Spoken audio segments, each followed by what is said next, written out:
Welcome to the Page by Page Book Club. I'm your host, Paige in Print, and I bring you weekly book club meetings wherever you get your podcasts. Y'all, I am so excited for today's episode because this is my very first ever Q&A episode. I asked you all on my Bookstagram story what questions you had for me to answer on the podcast, and here we are answering them on the podcast. And I said it before and I'll say it again. I'm a podcaster of the people. What can I say? I like to make sure my book club is happy. And so I'm really excited to dive into some of y'all's questions. I had no idea what to even expect for people asking questions today. And I had so many questions come through. So we're going to definitely have to do a part 2. But because there's so many questions, and with that being said, I think we just dive straight in. We're going to start with the first question that's coming to us from Juju's book. She asked, where is the most random or weirdest or most unexpected place I've read? Look, one thing about me is I'm going to read everywhere all the time. Between my Kindle app and like the 4 apps I use for my audiobooks, you best believe I will be reading almost at all times. It's actually like quite funny. And a lot of people are like, oh, you read 200 books a year? Like, there's no way. Hey, you would be shocked how much reading you get done when you replace scrolling with your Kindle app, which I know sounds silly, but that's what I try to do. Instead of opening a social media, I've been trying to open my Kindle instead and just read a few pages. And if you're going to come up in here talking about audiobooks not counting as reading, you can count your reading however you want. You're allowed to live your life however you want. But for me, in my book club, we count audiobooks as reading. And that's just that. And who cares? Who cares?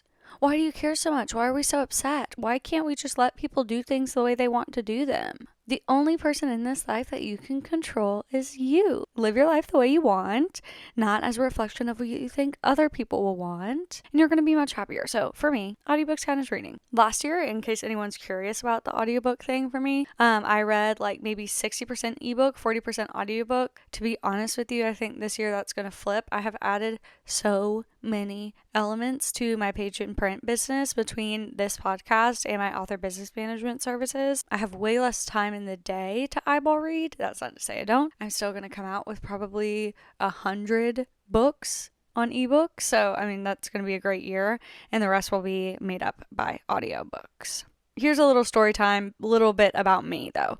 So I will listen to an audiobook whenever I can. Whenever I'm trying to do other tasks, it just makes my life easier. So whether it be chores around the house, driving, doing like really mundane, repetitive data entry at work. And this is the story I want to share today. So I have OCD. Little lore drop. And it's not like what you see on TV with like the fascination and fixation with like cleanliness or germs or anything like that. Mine does not look that way. Anyone who has an OCD diagnosis will tell you it looks different for them. But I have like random worst case scenario things in my brain, and one of my recent worst case scenarios is that my romance audiobook is going to be blaring at my desk when I've walked away from my desk. So like use the restroom or go to a meeting or something like that.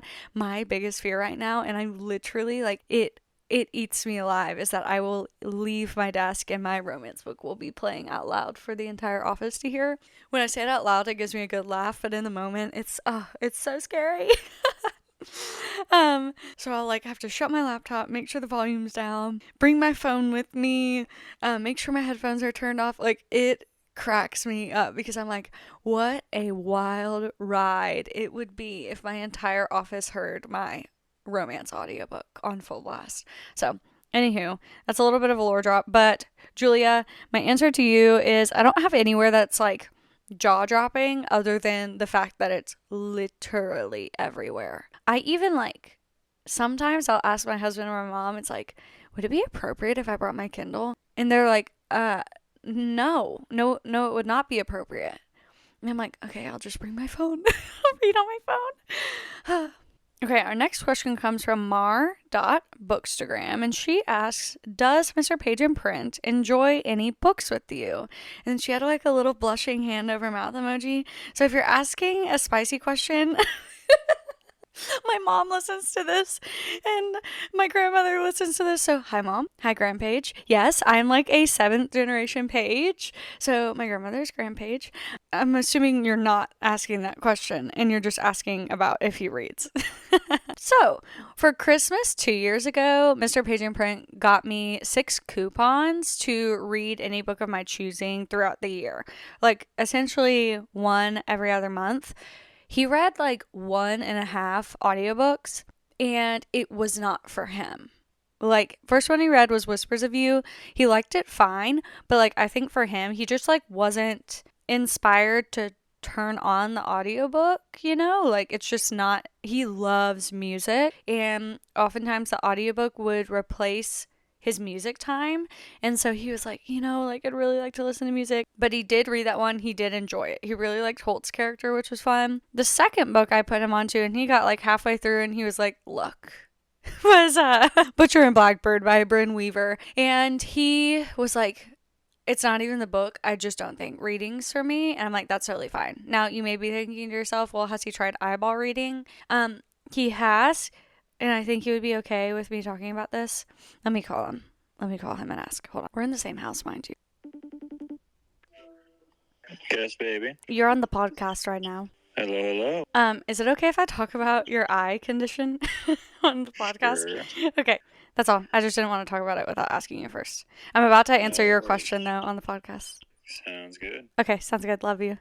Love you, bye. Bye. Okay. I don't want to like talk about anything about him without getting his permission. He does have a like eye condition that makes it difficult.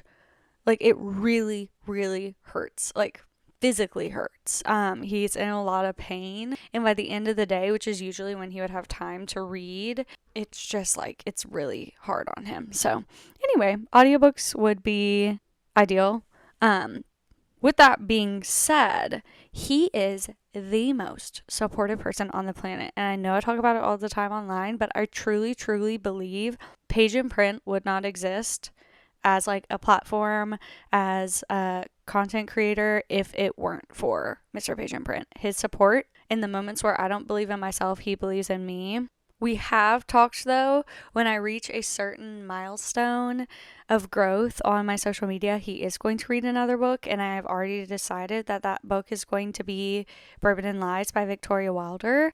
Such a phenomenal story. Love the romantic suspense, and he really enjoyed the romantic suspense in Whispers of You. But he's also very into bourbon, and let me tell you what, Victoria knows what she's talking about. In the Bourbon Boys series, my dad works closely with the bourbon business and is very well educated on bourbon himself. So is my husband. And so I am educated by proxy. My goodness, Victoria Wilder knows her bourbon. So that's really fun. I'm actually going to jump around a little bit because this next question kind of does a really good tie in. So this is an anonymous questioner. They would like to remain anonymous. They ask, you've mentioned in the past on your vlogs that you have experience singing and acting. I feel like Jake Shane, where it's like, you be knowing my stuff? Like, people watch that deep into my vlogs. But anyway, yes, that is true. Who would be your dream character to play in an adaptation of a book? What a question.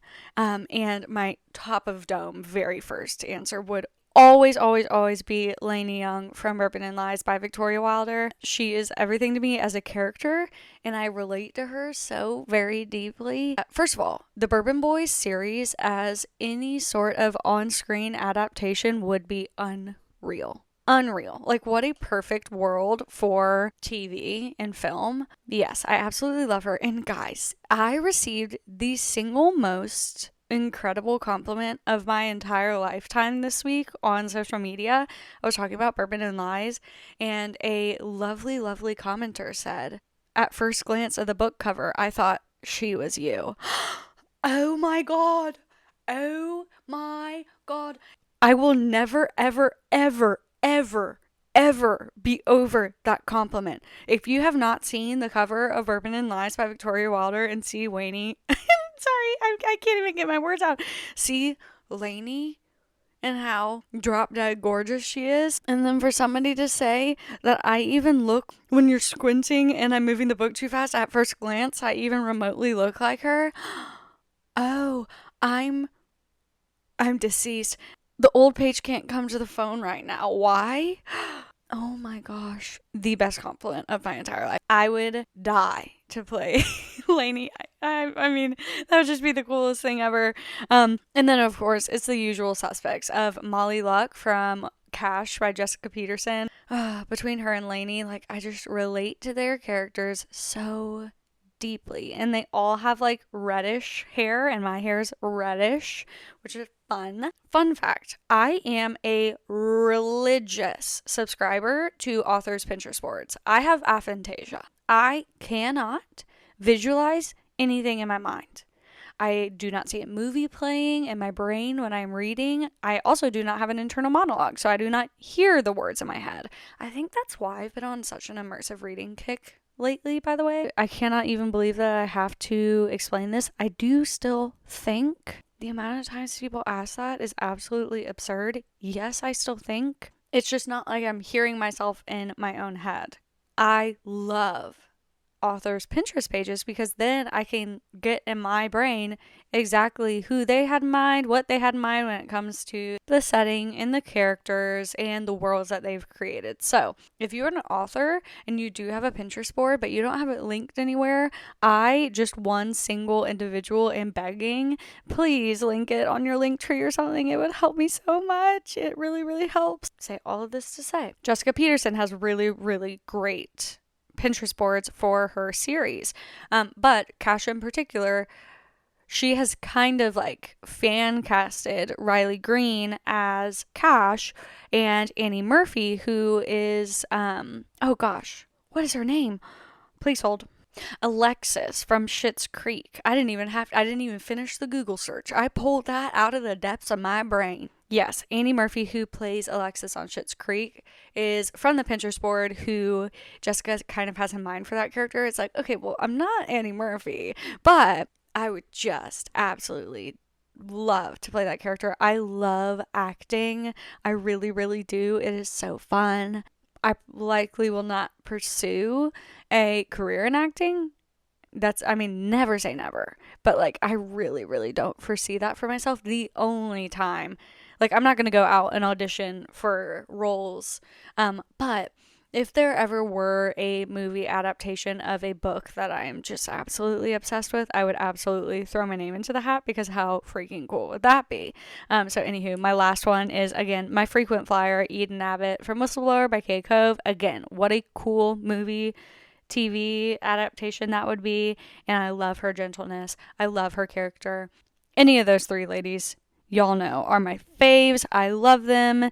And I would die to play them in any capacity. How cool. Okay, but I do want to loop back because my husband submitted a question. So this question is from Mr. Page Imprint. So we were talking a lot about Wild Side by Elsie Silver because it is, in fact, spoiler alert if you want to go in totally blind to the story, Reese in the story is a wrestler, and my husband grew up watching wrestling, and the like big wrestling event of the year is coming up. It's called WrestleMania, and so this is not an ad, but hey, WWE, if you want to pay me.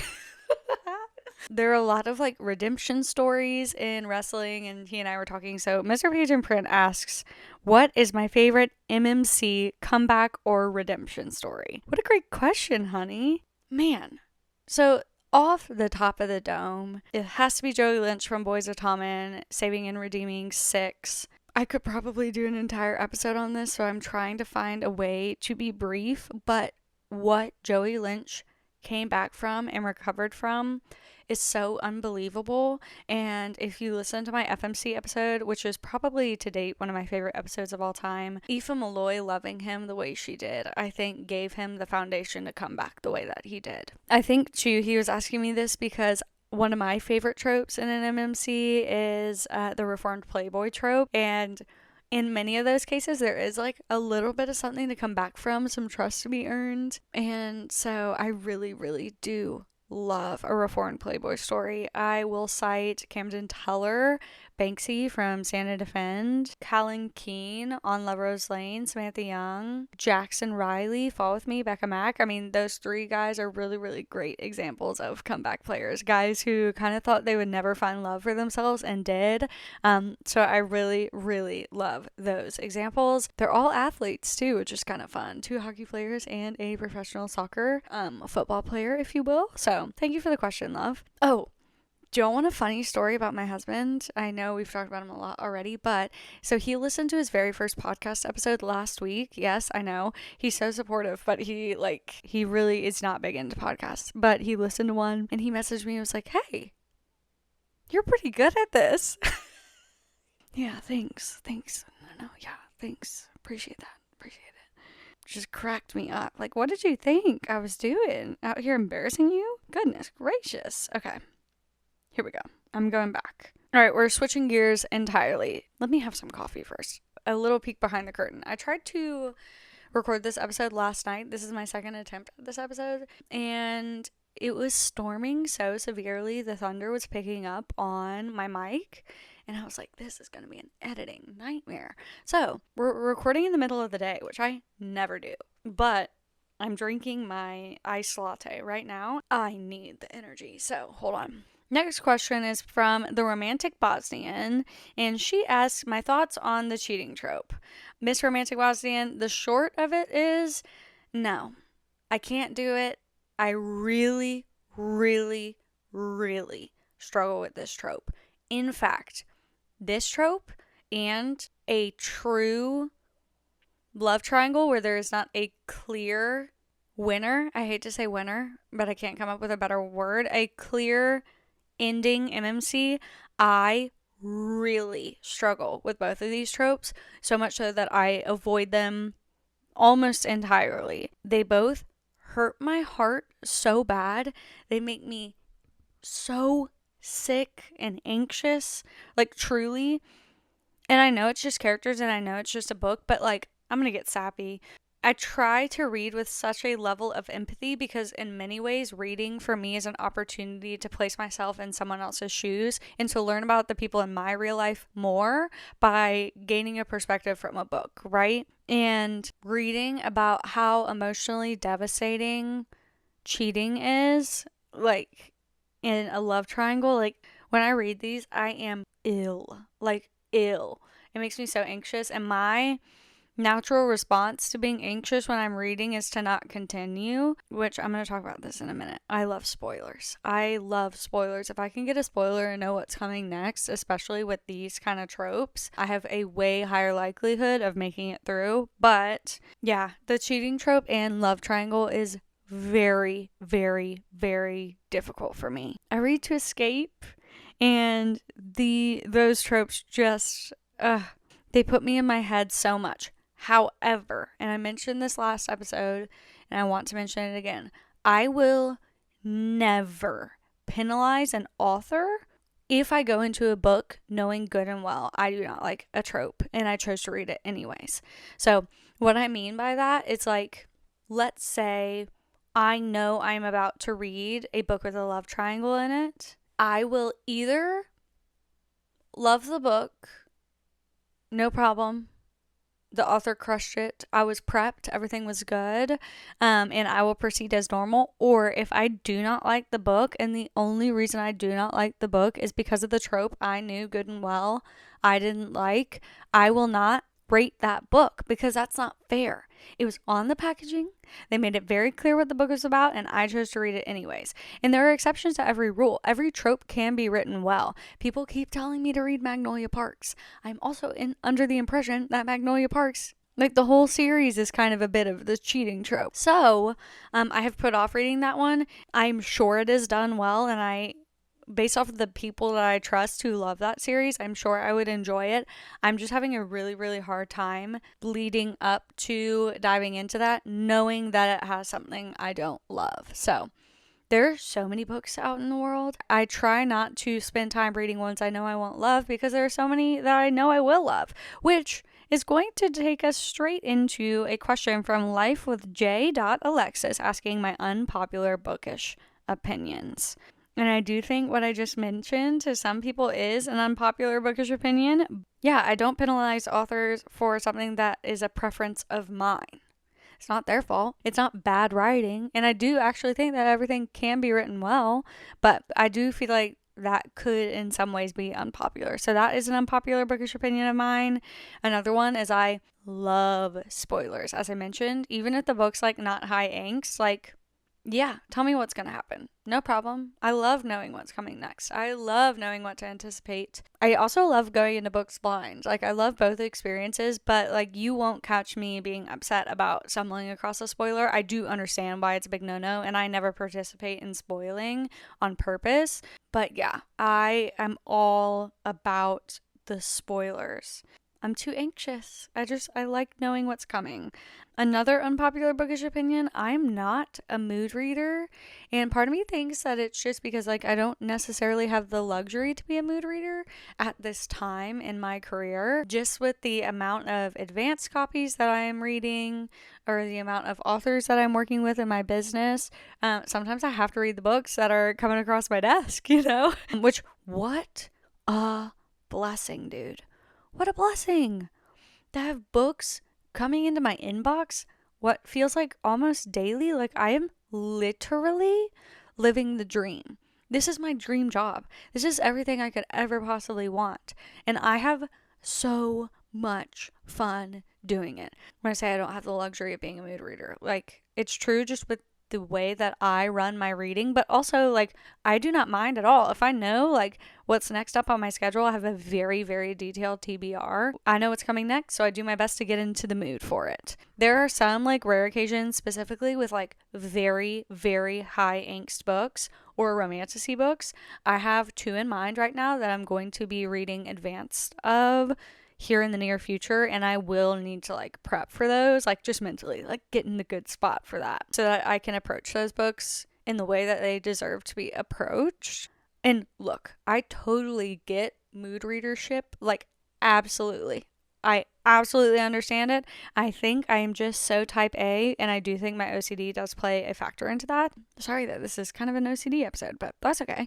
Having the set schedule is very nice for me, so I feel as though that might be slightly unpopular, but my lovely friend Daniela, I'm not going to do her handle because it's her full name, and I don't want to blast you on the internet if that's not something you don't want, but she asks, books I would reread first if I lost all my memory of them. As I mentioned, I love spoilers. I love knowing what's coming next, so rereads are always fun for me. In fact, so I've only reread, I've reread In a Jam by Kate Canterbury. I have reread Indigo Ridge, Devaney Perry, and Bourbon and Lies by Victoria Water. This month, which will be, I'm recording this in April, I will be doing a reread of Heathen and Honeysuckle as well. So, 4 books, really, that I have ever reread, and the experiences on all of those were even better the second time because these are books that I absolutely adore, and I even picked up so much more on the rereads. So because I love spoilers, because I love knowing what's coming next, and because like I think on rereads I really do get an opportunity to come at these stories from a little bit more of a critical lens, like in the way I would in high school English class, where it's like I'm looking for those literary devices, I'm looking for that foreshadowing, those metaphors, those moments that are woven into the story that are often missed on a first pass or at the rate in which I consume my books. Because yes, I read a lot of books. I read for entertainment purposes. My primary purpose of reading is to be entertained. I am not a book critic. I am not a book reviewer. I, Paige and Print, am a book recommender. And there's a difference. There's a place for all of those people. I love following book critics. I love following book reviewers. And I have that in me. But I love just being entertained, not taking things so seriously, and getting to consume books and just have a silly, goofy time. That is how I like to consume my books. That is just me, my personal preference. I, Page and Print. My Goodreads is a little bit more critical, but also Page and Print, just as a platform, as a creator, as a person, I like being an author safe space. I work with authors and I just love my author friends, and I really, really like to create an environment where they feel they can always come always show up and always feel safe. They know that when they come to my page, when they come to my podcast, it will remain positive. So, like, I mean, for me, if I hear someone talking negatively about someone, when I'm with them, I'm like, oh, well, are they talking about me like that when I'm not here? And I don't want any authors to ever feel that way when they are on my page or listening to my podcast. So, it's that, and I work with authors. I have an author services business where I manage their businesses, and I'm in the back end, in the nitty gritty of their data analytics and budgeting and leveraging their socials, and some more I like to call it, my clients are gonna giggle, I like to play chess in a world of people playing checkers. I like to get really strategic, really intentional, and then really track the outcomes of that. So if I'm all up in an author's business, they don't need me being super critical of their actual work. That's not my job either. So anyway, I have just decided I'm going to have a silly goofy time. I'm going to enjoy the books. I'm going to appreciate the books, and at this time in my career, I'm just going to be a recommender. So I have really, really lost the plot here. We're talking about rereads. Oh, I was saying on rereads, I pick up so much more from a critical perspective. So yes, that is true. So there's nothing that I feel as though at the moment I would want to have wiped from my brain and have to re-experience for the first time, except for the Throne of Glass series. I read Throne of Glass completely and totally blind. I knew absolutely nothing. Not a single thing. And I think that experience was unreal. What an experience. So, loved that. I know that's an incredibly unoriginal answer, but that's the only one off the top of my head where I'm like, oh my gosh, how unreal would that be? I think every other book that I would read, I am confident that I would pick up even more and have potentially even better experience on the second read than I did on the first. So, as I mentioned, I only have 4 books that I've ever reread, so you may be wondering, nobody asked, but I will answer, what are some other rereads that are on my horizon? I'm doing a reread of the Eden series with my childhood best friend. Hello, I know you're listening. Love you. Hope you had a good day. So that has been really fun. And then Pacific Shores, I am obviously in the midst of a potential reread coming up here in anticipation for the traditional release coming up, as well as for the final 2 books to be released later on this year in 2025. That's Sarah A. Bailey. Hidden Peak by Victoria Wilder is a Roman Empire book for me, and it is due for a reread. It is unreal. I mentioned I read Bourbon and Lies for a second time. I intend to do rereads on the rest of the Bourbon Boys series as they release on audio. If they release on audio, yeah. Everything about that series. So good.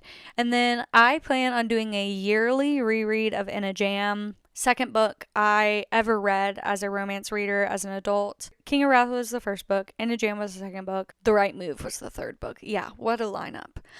But In a Jam in particular, I would consider my comfort read. I would consider, I crave to read that book because, wow. Why am I getting emotional? Hold on. Sorry. So funny how human emotions work. I crave that book. I crave the way that, oh my gosh, sorry, hold on. Whew, let me take a sip of my coffee. I do not want to cry. I love that story. I love Noah Barden. I love Shay. Their characters are just so beautiful to me. It stood the test of time in every way. It is the perfect summer read. I don't know why this is making me so emotional. Little cry break. Sometimes everyone needs a cry break. It reminds me why I fell in love with reading. People ask me all the time, do I get burnt out? And the short of it is yes, I do. I get burnt out from the act of reading, specifically just ebook Kindle reading, because oftentimes if I'm not catching a few pages standing in line or in between meetings or whatever, my time to read is at night or on the weekends, and by the time I get to sit down and read, I'm so tired. And I hate that. And I never want to resent my books, and so I try to not force myself to read in those moments, because I don't want to feel that way. I had over a 500-day Kindle reading streak, and I lost it a few weeks ago in I was almost relieved, where I was just like, okay, like, it's okay to not read sometimes. This is probably really unrelatable. I'm sorry. There's a lot of like consumption pressure being a bookish content creator, I feel, where it's just like, and it's a choice, and I do get that, and it's like the fine balance of it's like, I love this. I love this job. This is the coolest job ever. Now, I think right now what's hard is like I think right now what's hard is like working a 9 to 5 and then coming home and then working my job as page in print and then reading. Like, all of that together is just hard. So anyway, this will be my third July as a reader. I started reading in July of 23, and I intend to do my third read of In a Jam because it reminds me why I do this. So, sorry for the emotional interlude here. Let me pull it together a little bit better, and then we will continue on our journey. Daniela, thank you a lot for the question. I do adore you. You're the best. Your girl is just a little tired today. But I'm so happy to be here making a podcast, so don't get me wrong. Here we go. The next chunk of questions is all about the Page by Page Book Club. It's about this little podcast and people having questions about what's next. One of my very best friends, Kathleen from Kathleen's Corner, asks, when will I have my first guest? June. I will have my first episodes with guests in June. It'll be the first and second week. I have them booked. They're not filmed yet, but y'all are going to flip out because I am flipping out. The way in which I am flipping out is so crazy. It's not even funny. These are some of my very, very favorite people, my very, very favorite authors on the planet. So big reveals on that here to come. But just know for right now, I am kicking and screaming. So I have them booked. Kathleen is also going to be coming on an episode. I'm not exactly sure when that's going to be. It might be a mid-May episode. So Kathleen, you actually might be my first guest. Kathleen and I are going to do an episode entirely dedicated to reading for entertainment purposes. One thing about Kathleen and I is we can yap. So we're going to talk about reading for entertainment purposes, being more book recommenders, doing a whole episode on that. I'm really excited about that. And then I also have a third author guest set up, but that's going to be later on this summer for her release. So many very exciting things on the author interview front. I love interviewing. I love coming up with the questions. I'm really, really excited to bring you that side of the podcast, and that will be coming in June. So, next up is a question from Brittle Hearted Reader, and she asks, would I have other bookstagrammers on the podcast to yap with? Why, yes, I would. I absolutely plan on it. As I mentioned with Kathleen, my intention right now is to try to keep like 75% of the episodes like this, just me yapping. This is just for right now. Everything is subject to change. Nothing is set in stone. With the way my job works right now and like the hours that I'm able to film, I would just feel really, really horrible asking people to come on at the hours I'm needing to record right now, which like is the middle of the night. So, a lot of episodes will be just me, but I do have a few of my Bookstagram friends that I've chatted about coming onto the podcast and doing specific episodes on like tropes or series that I feel like they are just like absolute masters on, who have really, really thoughtful, intellectual, deep knowledge on some of these really, really incredible book series and tropes. So I've chatted to a few of my friends about that, but expect more guests to come starting this summer. And yeah, that's going to be very exciting. So this leads us into my final question regarding the podcast. My dear friend from Your Therapist Reads Smut asks me who my dream podcast guest is. Oh my gosh, what a question. I fear listing people because I do not want to leave anybody off, like ever, obviously. I do have a list like of my usual suspects of just books I yap about all the time, that just like I would die to interview, like truly die to interview. But this list is not exhaustive or all inclusive, but just like off the top of the dome, you know, Daphne Perry, Samantha Young, Catherine Cowles, Molly Goins, Sarah A. Bailey, Victoria Wilder, Maggie Gates, Kay Cove, Jessica Peterson, Lila Sage, Liz Tomford, who I think her last name's actually Tomfordy. I need to like research that if I'm ever going to interview her, but I think we're saying it wrong. Paisley Hope, Sloane St. James, Elsie Silver, Lena Hendricks, Erin McKenzie, Alex Taylor. I know I'm missing people. Like, I do. I know I'm missing people, but those are some of my frequent flyers. I think people I talk about all the time. I love their books. I love their writing. I think they're lovely people. You know, all 20 of those that I just listed, to name a few. That would just be really, really neat. I am hoping to have Mr. Page and Print on an episode in the future. Probably a Q&A episode like this one, but advertised as an episode with him. I think that would be super fun. I want to have my childhood best friend on who got me into reading in the first place. I think her perspective is so unique. She is such a wealth of knowledge on books in general and the history of BookTube and the bookish online space. She's just been in this space for so long. Not as a creator, but as a consumer. And we've talked about whenever she's in town doing an episode on that. And again, like all these people, this is not all inclusive at all. I am probably forgetting people, which if you're like, what about me? Yes, you. Email me. Like, just email me. This list is not exhaustive. I try really, really hard not to do lists of like actual people because I'm like, I don't want to leave anyone out. Those are just some people that I think would be really, really fun to interview. Okay. Another person asks, my overrated, underrated, and perfectly rated books by specific authors. So again, I only do positive content. I only do recommendations. I don't do any negative things, which I do kind of feel like overhyped books lean towards negative. So I will do my perfectly appropriately hyped books from some of my frequent flyer authors, and then I will do some underrated books from them. So we'll do perfectly hyped and underhyped rapid fire for some of my favorite authors. Cool. Molly Goins, I will say, despite it all, perfectly hyped. Oh, it is. Yeah, it's that good. And Bring It All, which is the book before that in the Asher Creek series, needs more love. Get on it now. Victoria Wilder, Bourbon and Lies, perfectly hyped. Her series before Bourbon and Lies, the Riggs Family series, read it now, but specifically underhyped Hide and Peek. Book 2 in that series. If you like Bourbon and Lies, you will like Hide and Peek. I think both FMCs are in witness protection. Both MMCs are grumpy, kind of like shyer characters. Yeah.